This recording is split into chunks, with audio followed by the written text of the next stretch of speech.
biyya Israa'el faana diinummaa jabaa qabdu Iraan misaayilaafi droonii haaraa oomishteen guyyaadhaa ifa gootee jirti.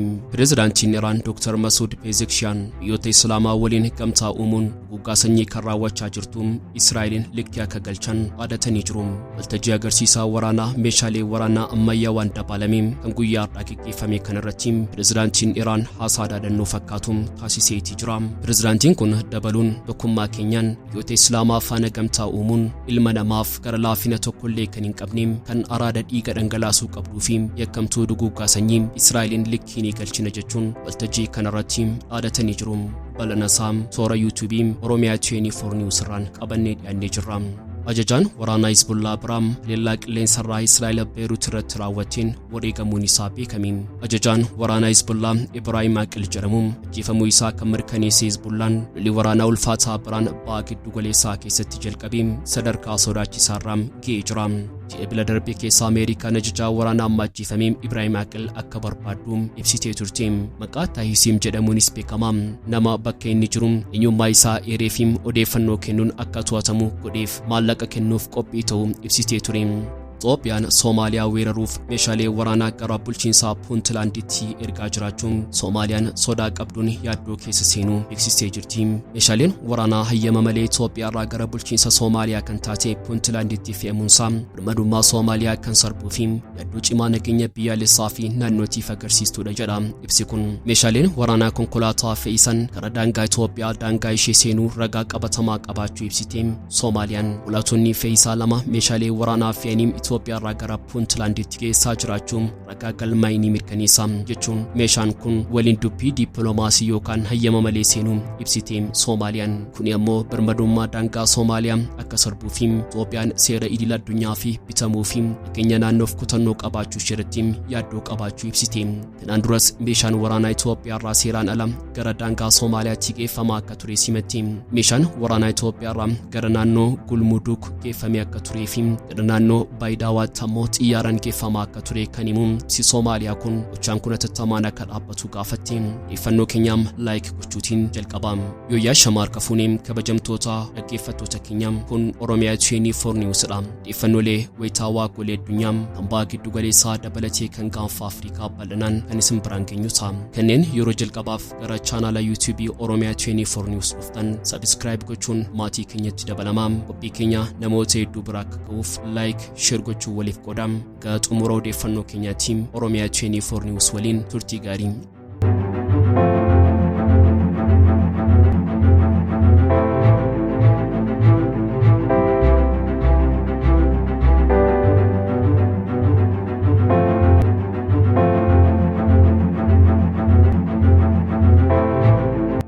biyya Israa'el faanam diinummaa jabaa qabdu Iraan misaayilaafi droonii haaraa oomishteen ifa gooteem. Pireezidaantiin Iraan Dr. Masoud Pezeshkian biyyoota Islaamaa waliin gamtaa uumuun guggaa sanyii kan raawwachaa jirtu Israa'elin likkii akka galchan dhaadatan.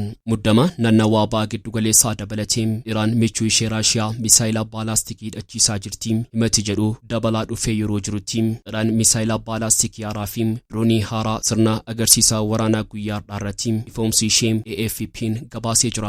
Biyyoonni dhiyaa Iraan meeshaalee waraanaa misaayilaa baalaastikii fi droonii lola waraanaa Yuukireen irratti hojiirra oolaa jiran michuu ishee Raashiyaa hidhachiiftee jirti jechuun reddeebiin himata banaa kan jiran yoo ta'u Iraanis himata kana reddeebiin waakkataa turtee jirti.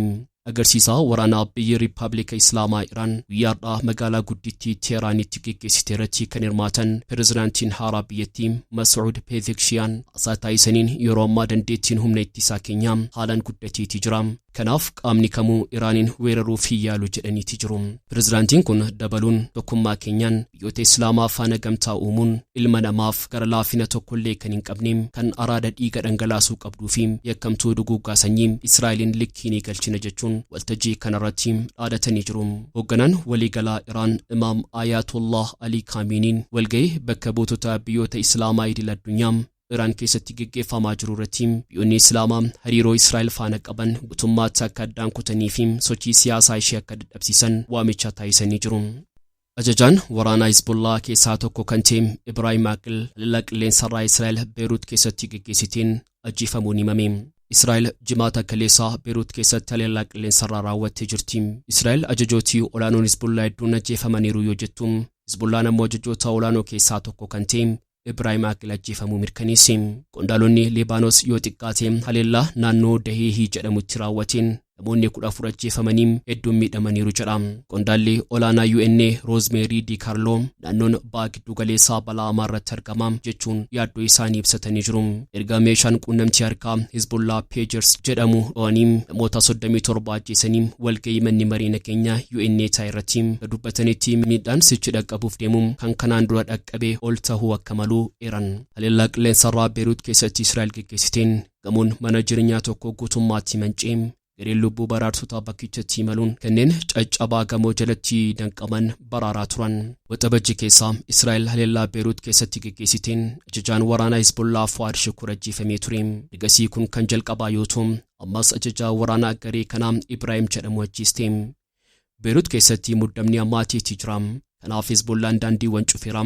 Biimaan humna ittisaa Israa'el humna Hezbollah Ridwaan jedhamu keessatti ajajoota olaanoo keessaa tokko kan ta'e Ibraahim Aqil ajjeefameera jedhe.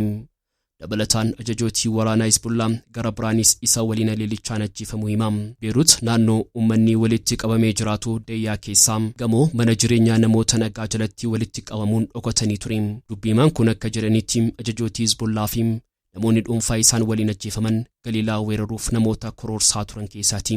Galiilaa keessaa lo'anii galuun namoota nagaa ajjeesuuf karoorsaa turan jechuun himata. Karoorri kun bara 2018 humna ittisaa Israa'eliif kan himame yoo ta'u lafa jala boolla qotanii daangaa Israa'el galuun namoota nagaa butanii ajjeesuuf karoorsaa turan jedhame. Humni ittisaa biyyattiin ulaa lafa jalaa qotamu akka cufee fi dadhabsiisee himeera. Ji'a bila darbe keessaa Ameerikaan ajajaa waraanaa amma ajjeefame Ibraahim Aqil akka barbaaddu ibsitee turte. Maqaa Taahisiim jedhamuunis beekama. Nama bakka inni jiru eenyummaa isaa eereefiim odeeffannoo kennuun akka to'atamu godheef maallaqa kennuuf qophii ta'uu ibsitee ture.